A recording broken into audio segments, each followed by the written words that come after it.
any point. Okay. Mhm. All right. Welcome, Anne. The recording does not have the introduction. I'm not going to repeat it. So you just head on into this. That's fine. Thank you. And thanks for that lovely prayer beforehand to guide us through this. Chuck and I were laughing about how he posted that complimentary picture of me on the web. And this just goes to show you what happens when you teach race in America. You change quickly. So I teach a class called Media Coverage of Diversity at the University of Maryland, Philip Merrill College of Journalism, big mouthful. And so I have about 20 students each semester. About half of them are journalism students. The other half come from other fields of study, which is great because we get a lot of interaction that way. And so I like to start my class with some history, because I think to be a journalist or just to be a critical consumer of journalism, you have to have a good context, and history does that very well. So I start, let me get my PowerPoint up here. I start the class. Let me make sure I get this. Okay.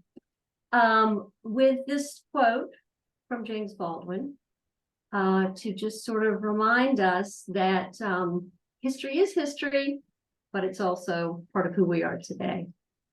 And I begin the class with this story. The history here is the summer of 1964. St. Augustine, Florida, a beautiful community on the East Coast, was celebrating. They were getting ready to celebrate their 400th anniversary. They claim to be the oldest city in America, and it's the scene of lots of tourism. There are beautiful beaches there. Ponce de Leon's Fountain of Youth is there. You can go and stay eternally young. If I had done that, I probably wouldn't have white hair. And so they were getting ready for their big celebration. At the same time, the Civil Rights Act was making its way through Congress, and Lyndon Johnson needed sort of an extra oomph to convince Congress to pass this. And Martin Luther King orchestrated one of his economic protests. And he decided to do it in St. Augustine, Florida. One reason, this is a quote from my father's book, stating what St. Augustine was like in the summer of 1964. And it was the perfect staging ground for what King liked to do. He was a brilliant public relations strategist. He would go to the most reckless and virulent cities in the South to stage these economic protests, in which Black protesters would show up at different establishments where by law they were not allowed to be. Not just private restaurants or hotels, but also, in the case of St. Augustine, the public beaches, the public swimming pools, the public libraries, the public water fountains. And he specifically chose St. Augustine because it was ruled by a sheriff who violently opposed the protesters. And by King's doctrine of nonviolence, which he learned from Gandhi, when the protesters were attacked by the police or by white opponents, they didn't resist. And so they were brutally beaten. And Martin Luther King wanted this image to be portrayed all through the nation, and he relied on the media to do that. So here's a picture of protesters in St. Augustine in front of, on the left-hand side, you'll see that's the old slave market, which is still there today. It's a lively place for all the bars and restaurants today. And you can see on the right how Martin Luther King also corralled children to be in the protests as well. It was highly controversial, but that's what he was looking for. He was looking for controversy. So let me just show you a clip. This is an hour long. I'm not going to do that. To sort of give you an idea of how racist and violent St. Augustine was at the time. Yeah. I tried to pull this out and prompt it, but it wouldn't work. So.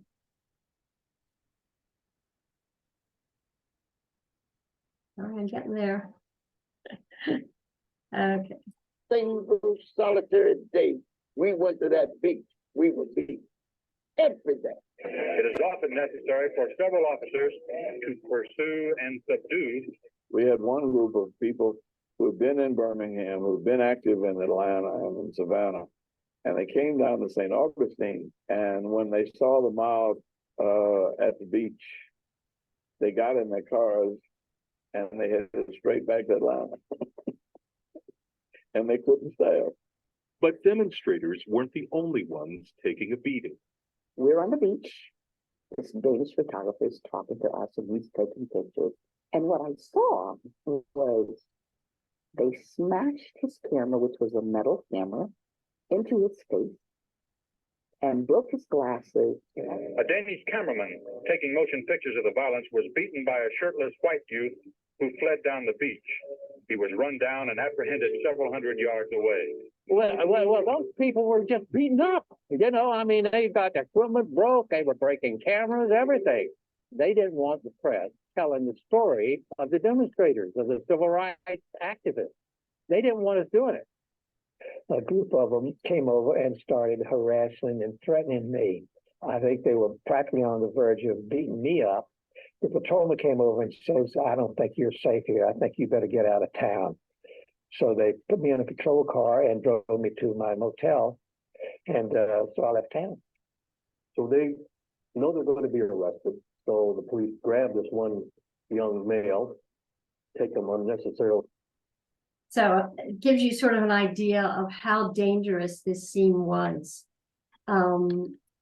So when I tell the story to my, this. Or roughly, I see him use a cop prod on him. Well, hang on, I'm having trouble advancing this. You think I know how to do this, right?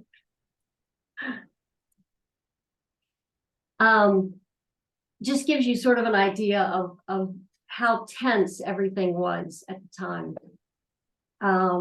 So on the left-hand side, you see Martin Luther King being arrested and put into the back of the police car with the police dog. He had showed up at a hotel called Monson's Lodge to have lunch. He wasn't allowed to be there by law, so he was arrested. Here on the right-hand side, you can see Mr. Monson himself coming out to the swimming pool where Black protesters were trying to swim in the pool against the law again. And he threw mercuric acid into the edge of the pool. The next day they came back, he had an alligator in the pool to deter them. So when I tell my students this, give them this history, I tell them there was this reporter named John Herbers, who was a white Southerner. There were no Black reporters at the New York Times at the time. And the New York Times had sent him to many of these different cities where there was racial strife, but particularly St. Augustine, to cover the story. He had been there for about 6 weeks. His family lived in Atlanta. And he called his editor and said, I'm going home for the weekend. I haven't seen my family. I'm taking them on a beach vacation. He gets back to Atlanta. His 4 daughters are standing in the driveway with their swim suits and floaties and flip-flops waiting to go to the beach.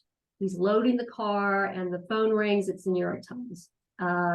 His editor says, get back to St. Augustine.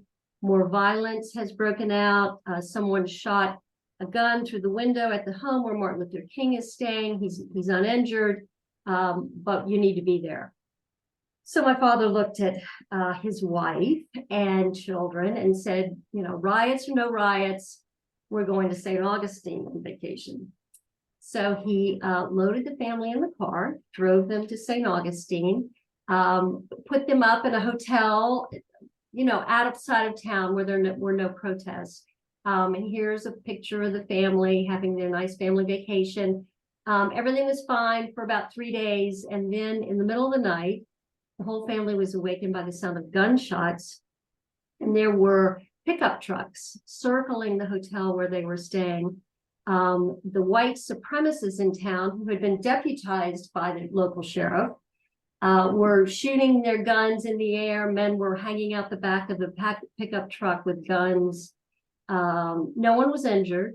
They, fulfilled their assignment, which was just to scare Herbers and his wife. And so they put their children in the car in the middle of the night and drove them back to Atlanta to escape from St. Augustine. And then I tell my students, this is one of the little girls who was in the car, 7 years old. And does she look familiar to you? This is the first day of class. So unless they've really done their homework, which they haven't by the first day of class, they don't know the connection between me and my father. And I wait for them to answer. One time a student said, "Is that Shirley Temple?" I said, "No, that's not. That's me." And it seems every class I get this audible gasp. And so, I use that as an example to give myself a little bit of credibility, I guess, because I am a white woman teaching a class that's looks like a veritable United Nations. We have every color, class, ethnicity, religion represented in this class. I might just also insert here that the next year, my family moved to Washington, D.C., or to Bethesda, Maryland. And my parents joined Bethesda Presbyterian Church. And so we attended church with them, and Carl Pritchett was giving us weekly sermons on the troubled times. And I know my father chose Bethesda Presbyterian Church because he found a kindred soul with Dr. Pritchett. And I know his sermons each week particularly fueled my father during very troubling times that he was witnessing. He had covered the civil rights movement for more than a decade before he moved to Bethesda, Maryland. So let me just fast forward a little bit. Let's see if I can get rid of.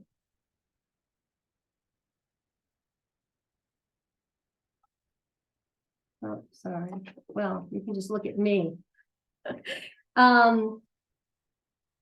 want to fast forward to 10 years ago. A former Washington Post colleague called me up and asked me if I wanted to teach journalism at the University of Maryland. And I said, yeah, I don't think so. I said, I don't know if I can make that leap to academia. Journalism is in one universe, reality is somewhere in the middle, and academia is on the completely opposite end of that universe. And theory is wonderful, and I love academics, and I have degrees, but I just don't think I can teach. I don't think I have the patience, and it's just not real world enough for me. So he said, okay. And then he called me back later and he said, okay, I got an idea. What if you were to teach news coverage of racial issues? And I said, oh, okay, now I know something about that. I'm passionate about that. I have had a personal experience covering social policy issues for 30 years. And I was collaborating at the time with my father on a book about, it's his memoir of the civil rights movement. And I have to have some shameless promotion here, just to show you what we did produce in 2018. He died in 2017, shortly before it was published, but we did finish the memoir before he died. And so I think for me, it was a lesson that sometimes you're called on by others to do something without fully understanding why you're doing it really, or what you're getting yourself into. And I think saying yes to the unknown can sometimes turn out to be a very good thing. It was a good lesson for me. Taking on this class 10 years ago. The timing was unfortunately a perfect opportunity. Trayvon Martin had just been killed in Florida. And it was really the first time in decades, 4 decades, almost 5, that the nation and the media were beginning to show the first signs of reckoning with race. The media was very ill prepared, let me tell you.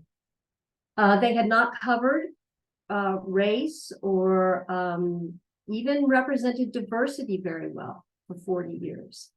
At the time, this was, 2011, I believe, the Time Magazine Father's Day edition failed to show any fathers of color in its featured story.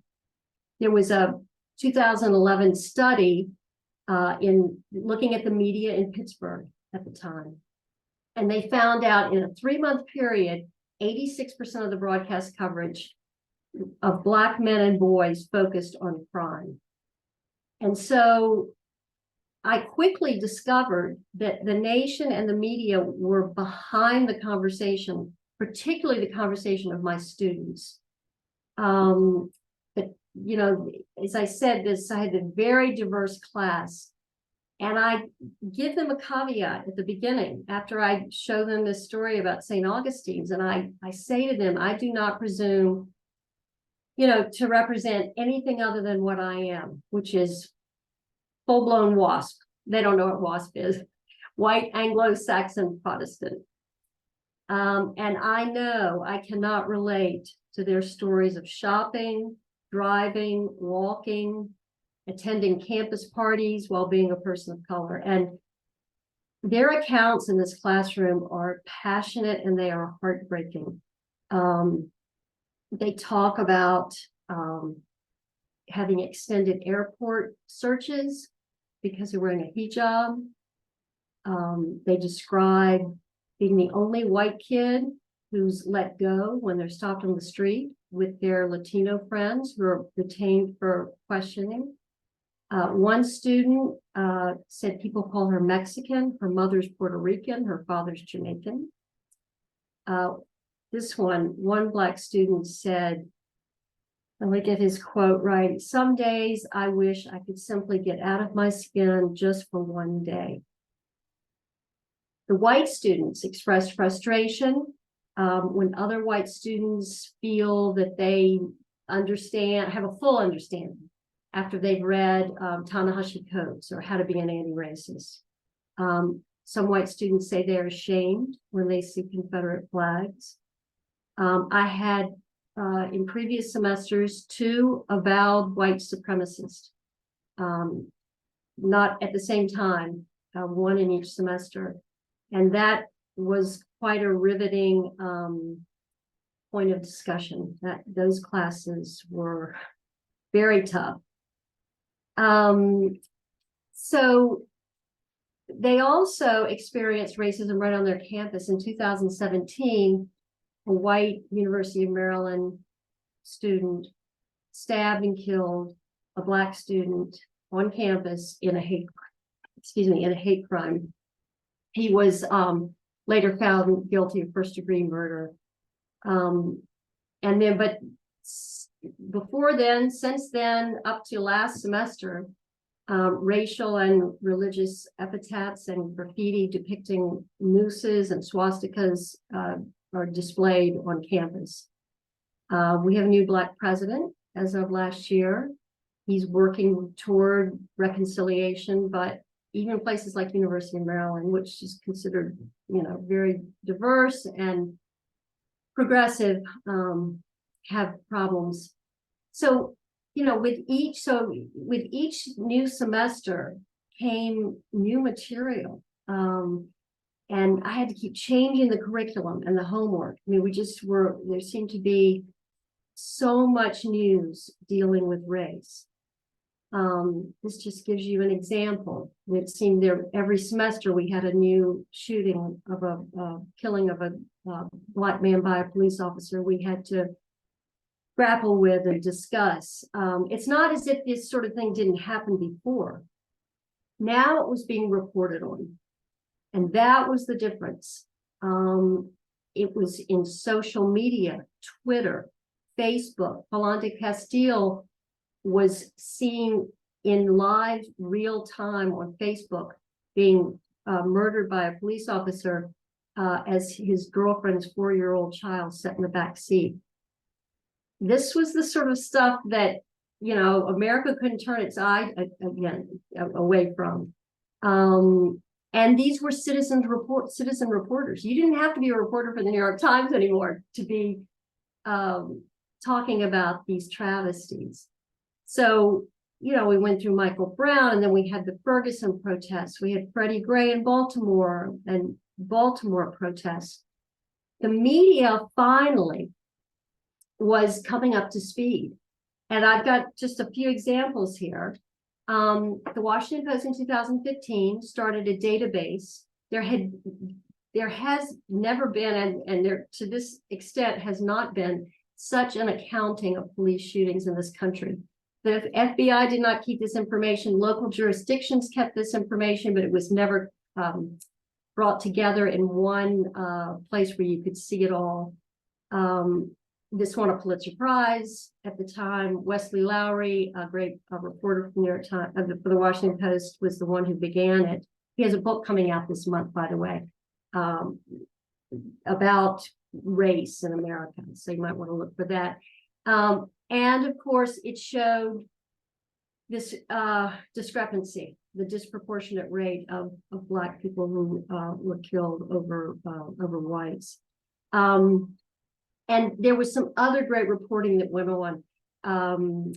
The reporters, some of the reporters who went to Ferguson didn't just pop in for the protests and then retreat. They stayed for long periods, and they wrote in-depth pieces really explaining why this was happening in places like Ferguson.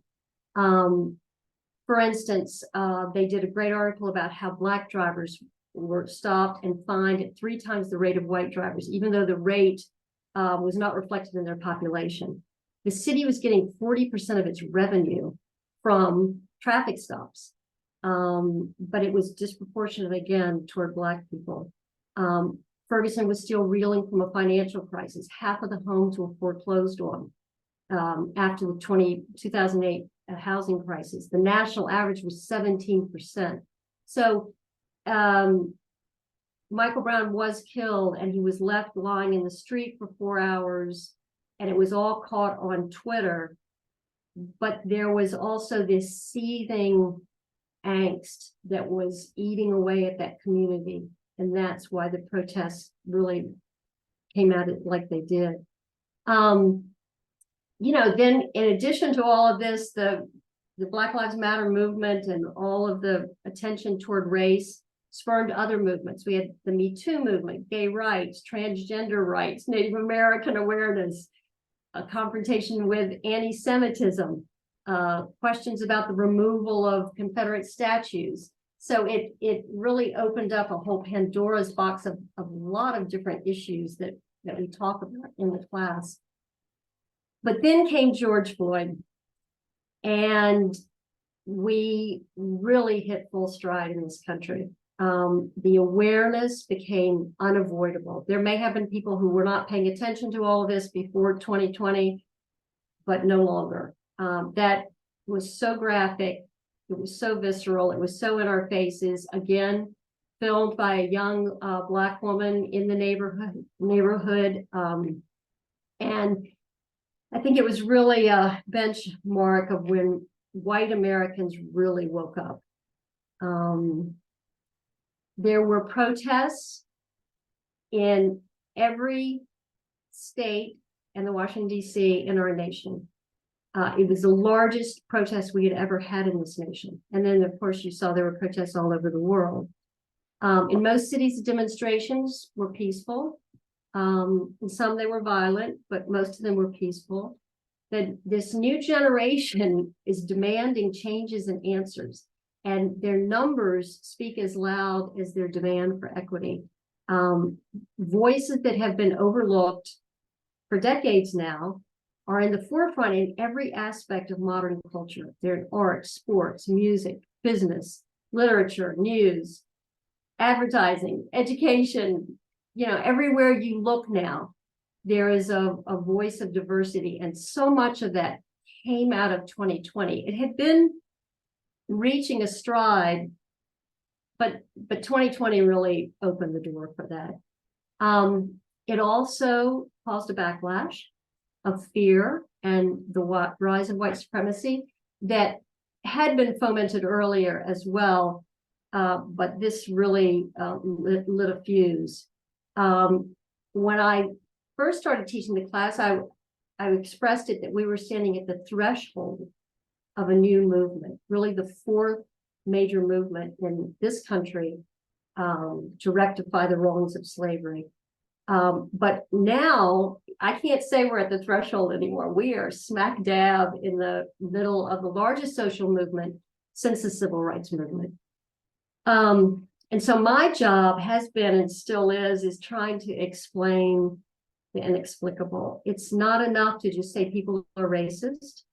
And it's not enough to say this is just a residual of our history of slavery that was never fully acknowledged and confronted, which that's true, but that's just doesn't seem enough. So I take the class into a more studied examination of society and systemic racism in 7 different institutions.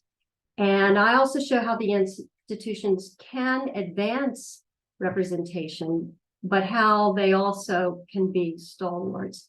And these are, you can look at these institutions in a historic vein, but they're also current day institutions that we all participate in. So one of those we look at is the criminal justice system. And we look at, and I'm probably speaking to people here who have a full knowledge of this, but I'll just go briefly. America has the highest incarceration share in the whole world. We have more people than any other country. 1 in 5 prisoners in the world are in America. And you can see with this chart, again, the disparity racially of incarcerated people in the country. We look at economics as an institution and the wealth gap that occurs in this country right now. It's the largest since 1928. It's almost like we're having this 100-year redo. 100 years ago was a pandemic. 100 years ago was this divided wealth gap. 100 years ago was the rise of white supremacy. It's like, wow, the similarities are a little eerie when you think they were all about 100 years ago. And again, there's a large diversity, a disparity here between, in this case, Black Americans and white Americans. And the Brookings Institution has looked at it, and it looks at these key reasons, which are, our institutions that perpetuate this. So here we are in this class, thrashing all this out, and we're in the midst of our own history in the making. And I try to explain to the students that these are really hard times. It's a rough class, but it does mean that things are changing. We're having this long overdue conversation about race in America. But not to be too dismal, they are young. I highlight some of the changes, and I emphasize 2020 because many of these changes came as a result of 2020 and have come since 2020. Oh, sorry, one other economic PowerPoint of, and I explain here, this is not history. This is today. It's still, still institutional discrimination. But I move on to changes. So there have been some electoral changes. Ferguson has a Black woman mayor. Trump was defeated. There's federal oversight now for these problematic cities on their policing and their taxation methods, revenue generating methods like the fines for drivers. There's been a lot of change in policemen's misconduct. I know that in all of these categories, so much more needs to be done. And I don't need to discount that we have reached some new level of equity. But I think change comes slowly, unfortunately, and we do need to at least acknowledge where there have been some changes. With police misconduct, there have been billions of dollars in payouts to the families of the victims. That doesn't take back a life or correct things, but that has happened. There's more prosecutions and convictions of police.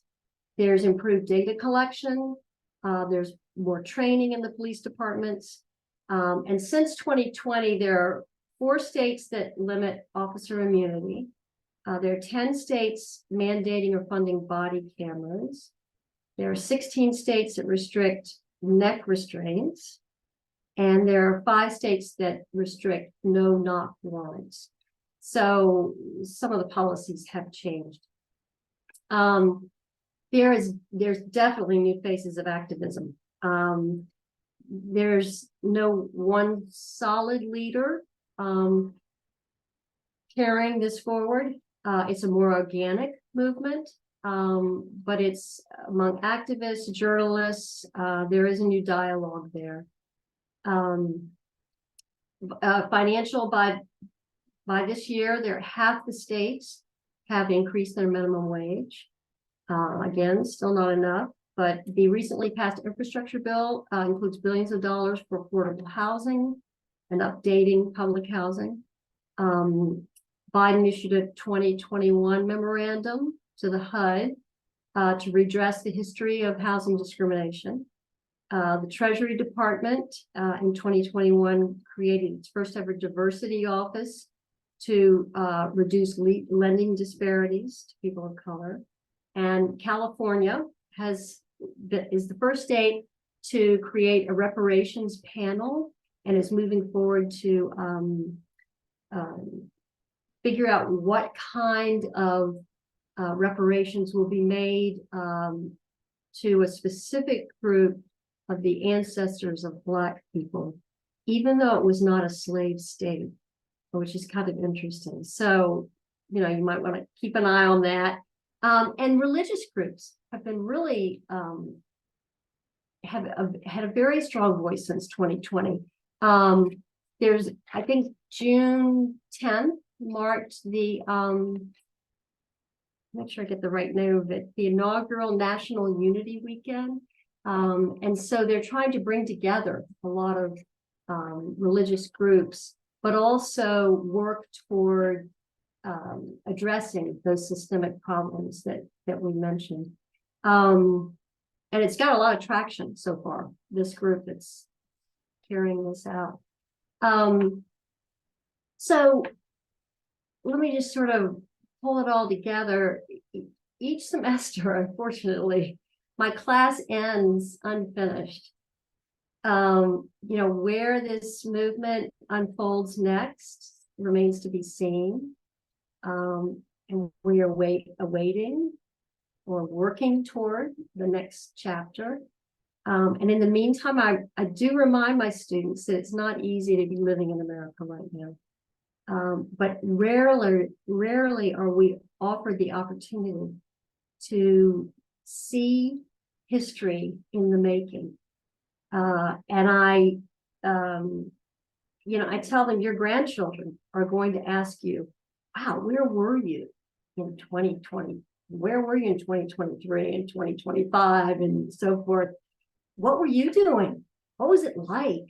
I think sometimes we have to remember that we make our own history for the future as well. Some students leave the class skeptical and drained. Others have told me they have a better understanding of both the possibilities and problems as they struggle to find their way in this society. I had a student just last semester saying she's Muslim, and she says she's aspiring to be a journalist so that she can tell the story of peace-loving Muslims, to have that representation. And I also, try to leave them with encouragement. And I quote Obama during his Howard commencement speech. He said, "There will be times when you shouldn't compromise your core values, your integrity, and you will have the responsibility to speak up in the face of injustice. But listen, engage. If the other side has a point, learn from them. If they're wrong, rebuke them, teach them, beat them on the battlefield of ideas." I also encourage my students to beat people, or that sounds horrible, overcome adversity in the battlefield of decency and grace and moral aptitude. As difficult as that may be, and as scarce as that may seem sometimes these days. But I tell them to be engaged, be aware, vote. Don't take the seductive and easy path of ease. So sometimes I'm thinking maybe I put too great an onus on them when I tell them that they are the future, but I also remind them that they are the best and the brightest. And they are what give me hope. When I wake up discouraged every day about what I see in the world, I get a shot of optimism from their attitudes. At the end of the semester, they have a final exam, and I give them a bonus question they can answer. Give me a tweet, write a tweet that Martin Luther King would write if he were tweeting today. So let me end with two that sort of jumped off the page for me. One started, "Remember love, not hate, changed the nation more than 30 years ago. If you want the world to change, use love and respect." And then the last one was very simple. "I have a dream, hashtag," well, sorry, I'm blowing it. "I have a dream, hashtag to be continued." So I hope that sort of gives you a little bit of insight. I know it's kind of all over the place trying to wrap it all up. 10 years and one semester into a short talk. But I want to hear from you guys too. I want to know what's on your minds, and you enlighten me. Anne, thank you so much. Could you take down the PowerPoint so we can see each other a whole lot better? I can. Yep. The screen share, Yeah, in the hang screen on. share. Yep. Good stuff. There you go. There you go. And we started at 7:03. We'll end about 8:03. We have about 20 minutes for questions, and who would like to begin? I'm particularly interested in knowing more about your class and how it's evolved over time, and thanks for touching on that, but I want to open it up to others first. Hey, Ron is raising his hand there. Yep.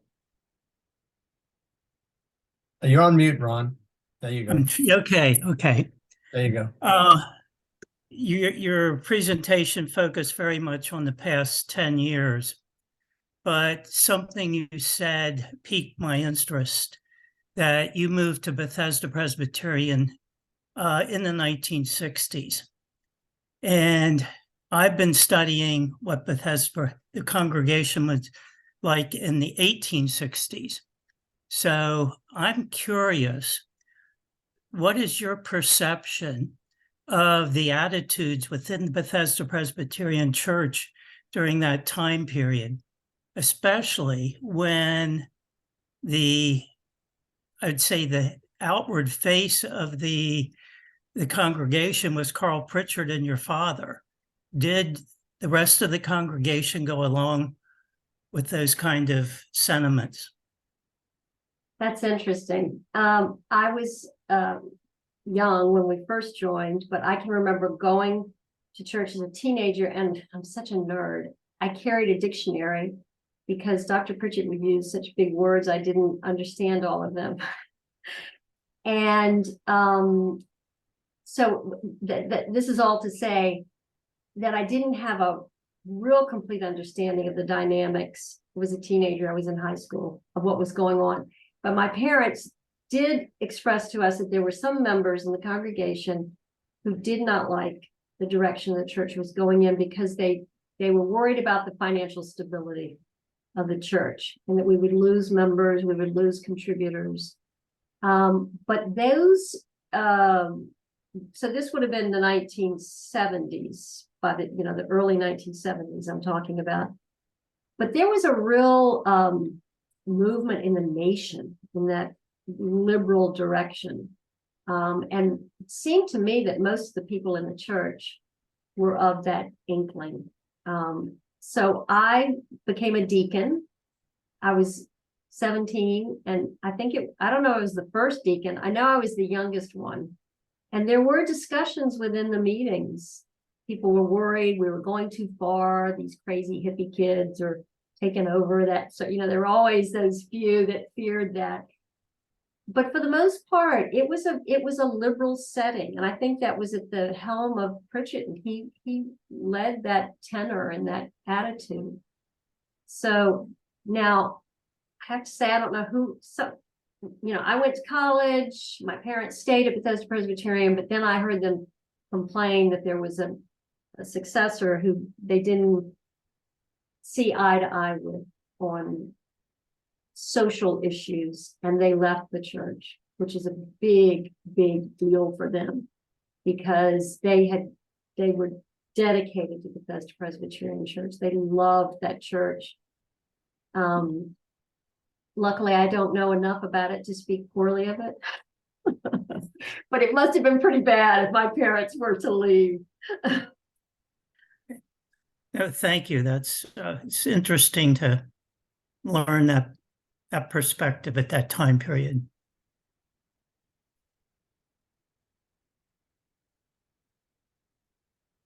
Anyone else? Can Yeah, I just, Carol? I have a sketchy background about our church, Bradley Hills, which moved from downtown out a little farther in the suburbs, but I don't want to go into that right now. I guess I'm still processing what I experienced last Friday. My granddaughter graduated from Walter Johnson High School, and to me it was amazing, because there were 800 kids in the class, 750 walked across the stage. The families were all there. The names were, and this was not, the diversity was just amazing. And the fact that the kids called in to pronounce their names, and they had 3 different people calling out those names as the kids walked across the stage. And to me, it was so inspiring, the different families, and socioeconomically, there was a range of folks as I looked around, and my family looked around. And then my family drove to close to Annapolis to eat crabs, and my granddaughter's in the car. And apparently one of my daughter's classmates, we had seen her because her son was in that class. And we were talking about, isn't that a coincidence? Son's in the class. And my granddaughter said, yeah, that kid is a racist. And I went, what? And she said, oh, yeah. They've been having a lot of incidents across the county, but, Walter Johnson apparently has had its share. And I said, well, what do you mean he's a racist? Oh, she said, well, he hangs out with a group of kids, and they're the Klan. They call themselves the Klan. And I do also know that my daughter's track coach was fired and she said, she was fired late in the season because she made racist remarks to Black kids all the time, and she was fired. But I guess I get confused because this obviously my granddaughter's speaking out, and she's incensed, and she actually didn't feel like the principal was strident, what was active enough, although who knows. But we're living in such crazy times right now, and here you're teaching this incredible class. What surfaces among your students as far as dealing with those feelings, and how do we deal with this? And has there been backlash, pushback at the University of Maryland? Have you noticed? Yes, they are crazy times, and we're as Obama would say, we're better than this. We have a president of the United States who was espousing, horrible vitriolic language. I feel for parents having to raise children at a time when their president does not show the fortitude of leadership. And how do you counter that? So a president's message is really powerful. We have a lot of fear because the sheer numbers, and you saw the numbers. The demographics show in probably 10 years now, the white population will not make up the majority of this country anymore. That's unprecedented. That'll be the first time ever in the history of this country. No one group will, but people of color will make up a majority of the country. This scares people. We're having a power struggle. And when it seeps down to young people and they are not given the right direction of how other people should be treated, then we have a real problem in this country. The technology does not help. I can talk bad and good about the technology. Technology is amazing, and you see social movements that are occurring. Black Lives Matter. We would have never seen it taken off like it did without technology. But it's also a dangerous tool in the wrong hands. And I wish I knew the answer. I think leadership is really important. We've seen a decline in religion, at least organized religion in this country. The numbers of the nones, N-O-N-E-S, according to the Pew Research Center, just keep going up. I think we've lost a moral core in this country, whether it be through organized religion or some other staple of rejuvenation about how, humanity. We've lost that somewhere. I don't know how you get it back immediately. But I think those are all elements that work against each other in competing groups, and it's an ugly time. And to just say it's ugly because things are changing is not enough of a resolve, but it does indicate things are changing. But you do, your class, the fact that you've been able to continue all these years for teaching your class is a very positive thing. And at the end of the year, do you get reviews? I mean, it seems to me like this is definitely a positive contribution. Well, I hope so. My classes are overbooked every semester. They have to sign. One is capped at 20. So many people want to be in this classroom because I think they're looking for those answers too. Yeah. And they want some sort of reasoning and explanation for all this craziness. That's why I'm trying to explain the inexplicable. It's a tough load to carry. But at the end of the semester, I have students come away and say, just not all of them, of course, come and say, thank you so much. This was, one of the best classes I've ever taken, and it's going to help me in life and whatever. And I get great reviews. I haven't had any complaints, except I'm not a person of color. Every semester, there's always some students who say this class should be taught by a person of color. And I totally get that. I understand where they're coming from. And if the nation starts looking like Florida, sorry, no offense to my sister here who's from Florida, I could be banned from the classroom. I mean, I'm not teaching critical race theory. That's the whole big thing, but I'm teaching the type of information that book banners don't want taught. So University of Maryland, so far I'm safe, but you know, who knows what the future holds. I'm gonna keep doing it. I don't care. They have to come drag me away. All right, we have time for about a couple more questions, a quick question. You make it quick, that'd be great. I have a comment about the introduction to your class in which you sort of trick them into understanding that this is real and it's in, you know, it's history. The name of the class is history, but by tying it to your childhood experience, it brings it to them. I just heard something on NPR tonight about a very similar, a parallel example. I won't go into it, but somebody who was able to get a bunch of students to understand that when their grandparents were alive is when this immigration thing happened, or that, you know, tying it to us. I think it's easy, particularly for privileged people, to say, yes, this is history. Those Black people and those Southern people did these things. And then, well, you know, what does it have to do with me? And I think that introduction that you gave is incredibly important to connect the impact of all this to today's students. I appreciate that. Yeah, and unfortunately, some of it's still happening to them and to other people, which is amazing. Exactly. Obviously, yeah. Yeah. And I really appreciated your presentation. One question: what's your take on the role of the reparations debate as we move forward as a country? Do you see that as a necessity, or do you see that as a fool's errand? That's a really good question, and it's not easily answered because reparations means so many things. It can go everything from cash distribution to land reparations. New Orleans is trying to go back and compensate families whose homes were destroyed to put an interstate highway through. And how do you decide who gets reparations, who doesn't? I don't think it's a false premise or a folly.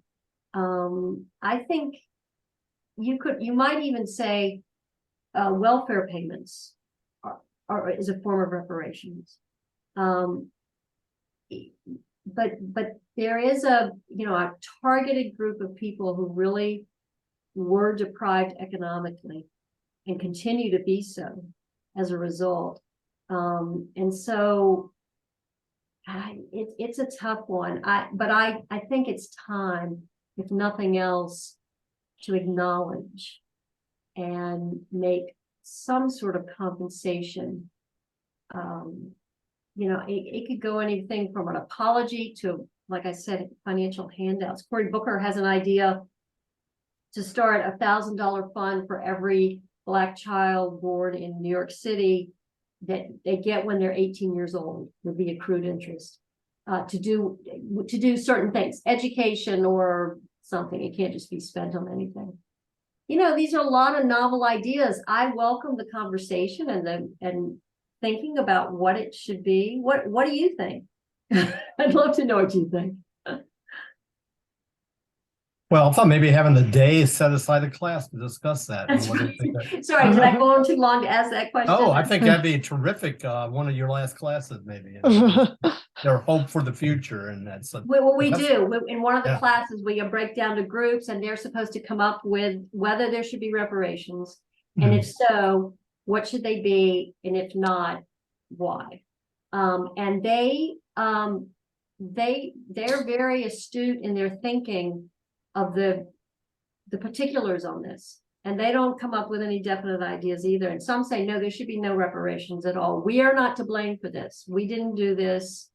Our ancestors may have done it, but it's no longer our guilt. So the answers are varied.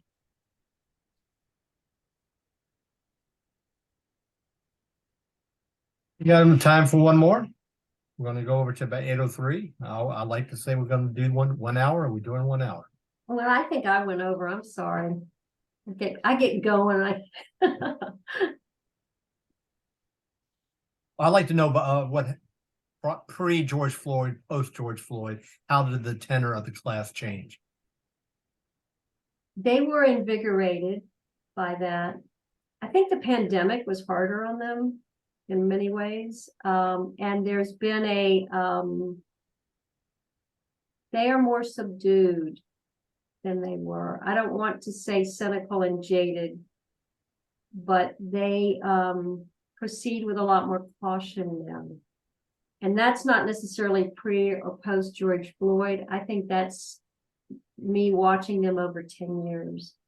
I think the awareness and the escalation and the work that's being done takes a toll on them. And then it just seemed to become harder with the pandemic. And Zoom was really tough. Interestingly, coming back off Zoom was harder for them than going into Zoom. Interesting, you know. All right. We have, by the way, we got people from all over tonight. Most, I'd say the majority from our church. Those who don't know Pat, he's a parish associate of our church and living in the Netherlands. He's commuting to his work from there, and he's with his family in the Netherlands. And he's the executive director of Interwoven Congregations for Racial Justice and Healing. As Miriam well knows, we're in a book group together. Miriam's from New York Avenue. We got two of Anne's sisters here with us as well. And the rest are, I think, connected to our church of Carol Starr from Bradley Hills down the road, as you've heard.